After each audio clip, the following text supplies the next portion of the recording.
Hi, it's Shelly from Strategic Sales Advisors, and welcome to my channel, Building Sustainable Sales. This year, I'm sharing content here on YouTube and on LinkedIn to help business owners like you enhance your sales processes, strategies, teams, and systems to drive sustainable growth. And today, I want to dive into the top 5 sales strategies that I believe that every business owner should know. These strategies are foundational, they're practical, and effective for businesses of all types, especially those who have a strong focus on customer service. So let's get started. Number 1, I want to talk about building targeted strategic sales processes. A sales process is the roadmap that your team follows to take a prospect from awareness to closed or contracted. The key is to make it targeted and repeatable. We want to start by mapping out each stage of the buyer's journey or the sales cycle and align it with specific actions that your team can take. So let's take some examples. In the early stage, we want to focus on things like lead qualification. We're going to be identifying the potential decision makers. We're going to be understanding some of the challenges and pain points. There might be a little bit of discovery during this time period. We're really trying to understand if this potential has the ability for us to solve their problems, right? We're looking to see if our solutions, whether that's product or service, has the ability to solve their challenges or their aspirations that they're trying to do with their business. In the middle, right, of the sales process or the sales cycle, we may be looking to nurture the relationship through targeted proposals or just building that confidence in the fact that we have solutions to the challenges that they're dealing with or the aspirations that they're looking to do with their business. And then at the close of the cycle, we may be addressing objections that they have that we didn't address during discovery and doing that with confidence. All of these different areas of performance come at different stages during the sales process or during the sales cycle. When I'm sitting down with a client and we're building this out, whether that's in a playbook or that's just a standalone sales cycle or sales process for their company to use, I'm looking at it from what should be achieved in each different section of the cycle. Who's going to be doing that? And then what do I need to move to the next stage in the cycle? What do I need to uncover, for example, during qualification that will then allow me to take that to discovery? And don't forget that during all of this, we're also looking at it from the perspective of, do we want to work with this customer? Do we feel like this customer is a good fit? And we'll talk about client profiles here in a moment. So a clear sales process not only improves team efficiency, but it also ensures that every prospect gets consistent and professional experience, right? That means that every team member within our organization on the sales side of things is singing from the same hymnal, so to speak. They're having the same conversations depending upon what the client needs. All right, so let's move on to the second strategy that I believe that every company organization should have as part of their sales process. And this is probably the most important one to me. If you get this section right, that means that you can leverage your marketing, you can leverage your sales in a much more efficient and effective manner, and you will have a shorter cycle in the sales cycle, but you will also have stronger and more competent lead conversion. And what is it? Well, I mentioned it just a minute ago, and that is ideal client profiles. We want to be able to identify those clients that need us the most. So think about this. Not every lead is created equal. And when we chase the wrong leads, we waste time and resources, financial, personal, all of that type of thing. Your ideal client profile helps you focus on the clients who are the best fit for your business, the best fit for your product or service that you have. These are the people who benefit most from what you offer, and they are most likely to stay loyal. So let's talk about that. How do we figure out who our ideal client profiles are? Well, if you've been in business for a while, you can actually analyze your current clients. Who are your top revenue generators? And when I say top revenue generators, we want to take a careful look at not just top line revenue, not just how much they bring you, but then what's the actual cost of doing business with them. And we'll talk about why that's important here in a moment. We also want to look at what industries or demographics do they come from? What challenges do they face that your business solves, right? Again, going back to the conversation around what pain points do they have or what aspirations do they have if they don't have pain points that your product or solution can help them with, right?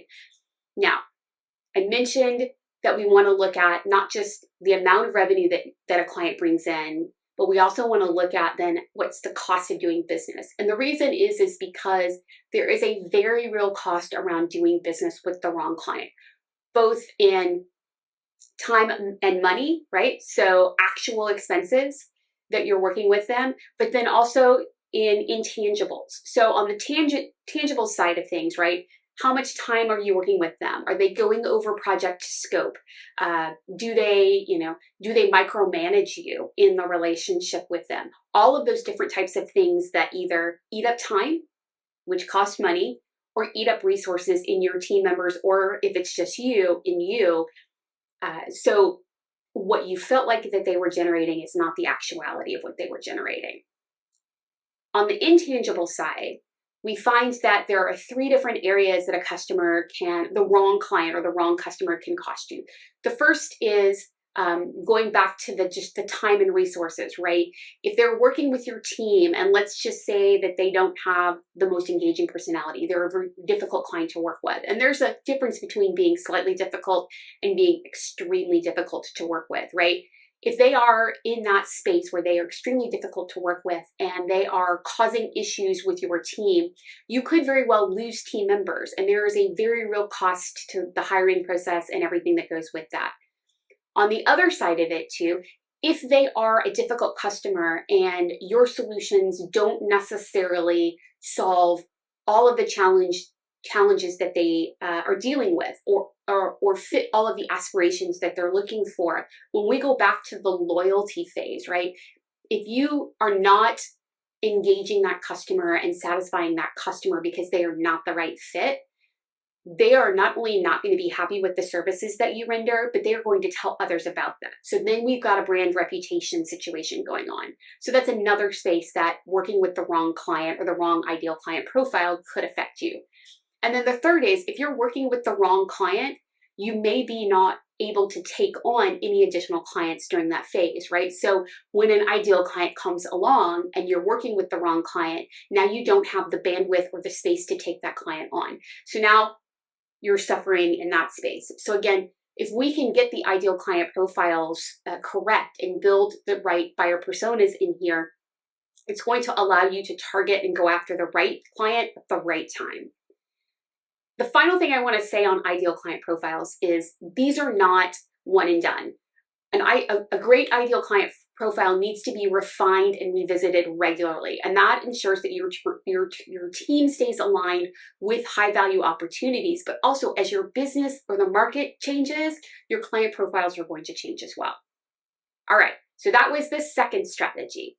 The third strategy I want to touch base on is data. We want to be focusing on leveraging data for better decisions. And it's really funny because this comes up quite frequently because I think people don't understand that sales also runs on data, just like any other business or structure does out there. So data is not just for big corporations. Small to mid-sized businesses can use data as well. And we want to look at tracking metrics such as things like conversion rates at each cycle or each stage of the sales cycle, right? So when we're transitioning from qualification to discovery and how much time that's taking and how many clients go from that space to that space, discovery to putting together solutions and sending out proposals, all of these different stages we want to be tracking effectively so that we know when there's a bogged down situation, when something is holding something back, right? We also want to be tracking things like average deal size. If we know what the average deal size is, we can start to look at if we have $1 million goal for the year or $1 million goal for the quarter, we know from an average deal size how many new business opportunities we need to close to hit that number. Then we can start leveraging in things like conversion rate percentage too, and we can back that up. Now we know how many potential clients we need to start feeding into our sales cycle through that sales funnel in order to get the output that we want. We can also start to do things like forecasting future revenue, which is really critically important for a business to start doing. I'm pretty sure your finance guys would agree with me on that. Another thing that we could look at tracking is customer acquisition cost, right? So the cost of actually acquiring a new customer or a new client into your business. What is that? From the cost of your sales team members, any marketing you're doing, the time and resources that are used through that process, and then operationally, what does it take to then service that customer once you've acquired them? All of those different types of things from a data standpoint are critically important for us to make proper decisions when it comes to sales. It helps you identify things like what's working and what needs adjustment. Let's go back to an example.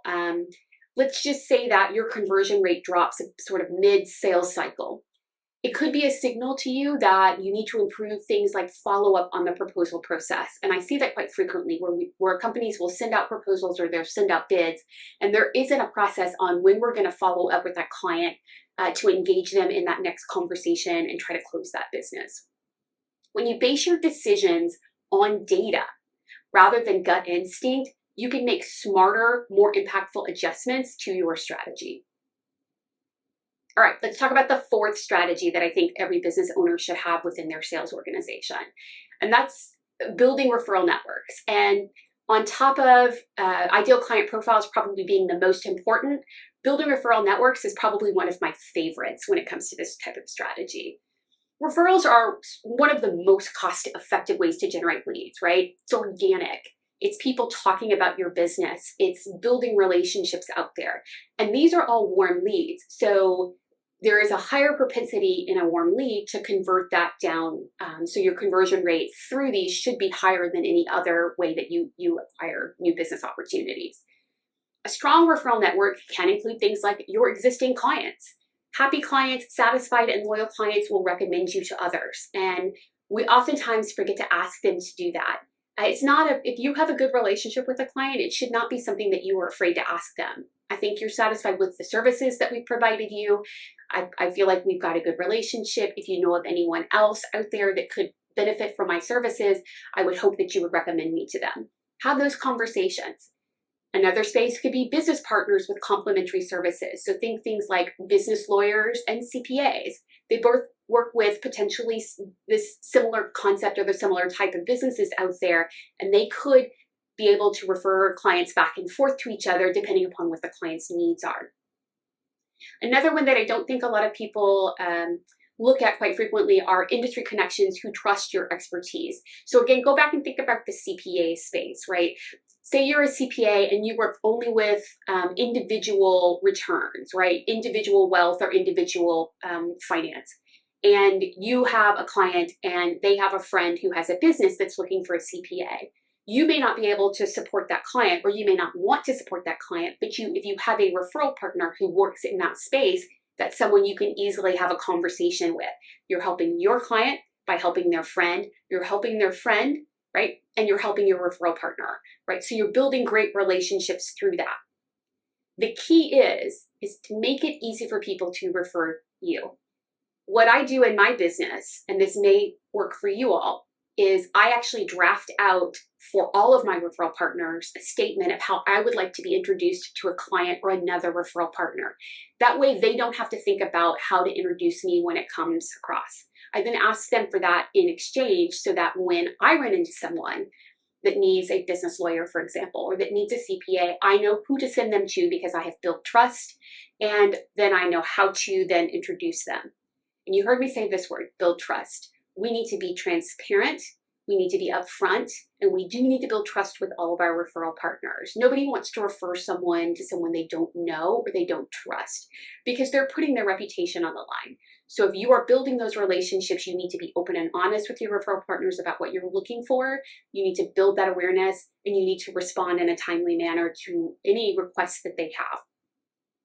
Now, there are some businesses or some business structures out there where it makes sense to do something like build a referral program, where you're building in incentives like discounts or small rewards to people who send you business. I personally don't do that simply because I want my clients to understand that when I refer them to someone, it's for their benefit and not for my benefit. But that's not always the case in other businesses. So if that works for your business, feel free to use it. I just don't. And then again, don't forget to reciprocate. Building a network is about building mutual value. So if you are someone who feels that they shouldn't or can't refer business out to others, you need to look at starting to build that trust, because no one wants to refer business consistently to someone who never reciprocates to them if it's possible. All right. The fifth and final strategy that I want to talk about today is optimizing your channels and your tools. So let's talk tools first. And the first one I'm going to mention to you guys is having a CRM system that works for you and your business. It's really important. There's a lot of them out there. There's very simple ones. There's free versions that they give you the basics of a CRM. But a CRM, a customer relationship management system, allows you to have a central repository for all of your customer data, to put in your sales process and the different stages, and then to track that and have simplified reporting that can come out there of the reports. Simplified reporting that can come out of the database that can help you with your business, right? That can help you track the performance of your sales team or your business. There's everything from HubSpot, Pathfinder. There's a lot of different resources out there. And there are ones that are designed for specific industries. So landscaping and tree care and financial services, because there's different rules and regulations around that. So take the time to find one that fits you. On top of that, look at things like email automation software or analytics platforms such as Tableau that can help you pull that data in and look at it in a much more strategic way. The goal is not to have a ton of these types of tools. It's about having the right tools for your business. And you can start small with just a simple CRM system and then work your way through to others. But the goal is to make sure that we have some type of system and platforms that ensure that we are serving our team in the most efficient manner. We don't want to be tracking things through Excel spreadsheets and having people track things disparate ways. We want to have that central repository, like I said. On the other side, when we start talking about sales channels, we want to assess and make sure that we are in the channels where our clients are in. So for example, if you work a lot in the B2B space, business to business, LinkedIn is probably a channel that you would work in or that you would work from on the sales side of things, where you would look to make connections and build relationships. But if your businesses are more direct to consumer, right? Again, landscape, tree care, plumbing, those types of things, business to business may not be the space that you operate in, and LinkedIn might not be the right channel. Facebook or Nextdoor or some of these other channels would be a stronger way and a stronger place for you to drive business from. And you might be doing both, right? You might have some B2C where you're working directly with consumers, and you might have some B2B. Think plumbing again. If plumbing could be working through construction companies and multifamily housing and some of these things where you would be able to find clients or potential opportunities through LinkedIn or through a B2B channel. But then also you need to play in the B2C channel. So the goal is not to, again, take over things, but it is to find those spaces. It could be including email campaigns or direct engagement. We want to focus on the channels that align with where our customers are. Where are our customers sitting and where do we go to find them? Efficiency isn't about doing more. It's about doing what works better, right? So let's concentrate on. So let's wrap this all up. To recap, the top 5 strategies that I think every business owner should know. We should be building a targeted sales process, and in that sales process should be an identified sales cycle, right? The buying journey for a client and for you. We should, and absolutely, if you take nothing else away from this video today, we should be defining and refining our ideal client profiles. What are the clients that would benefit most? And who's that buyer persona in there that's making the decisions on that purchase? 3, we want to be leveraging data for smarter sales decisions. We want to understand what are the data metrics that we have access to that are easy to track within our CRM system or what system you're using. And then how do we use that to make the best decisions to create efficiency for your company organization, right? 4, we want to build those referral networks. Referral business is some of the strongest and best business you can have out there. And I don't care if you're in a service-based business, professional services, if you're selling products, referrals to you is the bread and butter of the strongest conversion business that you can get out there. So really work on that and build that. Every type of business can have a referral network. And then number 5, we want to optimize the tools that we're using and make sure that we have the most efficient and best tools. And we want to optimize our sales channels and make sure that we are out there having conversations where our clients are sitting. All right. So each of these strategies can transform your sales efforts, whether you're just starting out or you're looking to scale your business. So I hope you found this helpful. And don't forget to like, comment, and subscribe to the channel so that you can gain more insights. And tell me in the comments this week, which of these strategies are you already using and which ones will you start focusing on? I'd love to hear from you. Thanks for watching, and I'll see you next time on Building Sustainable Sales. Bye for now.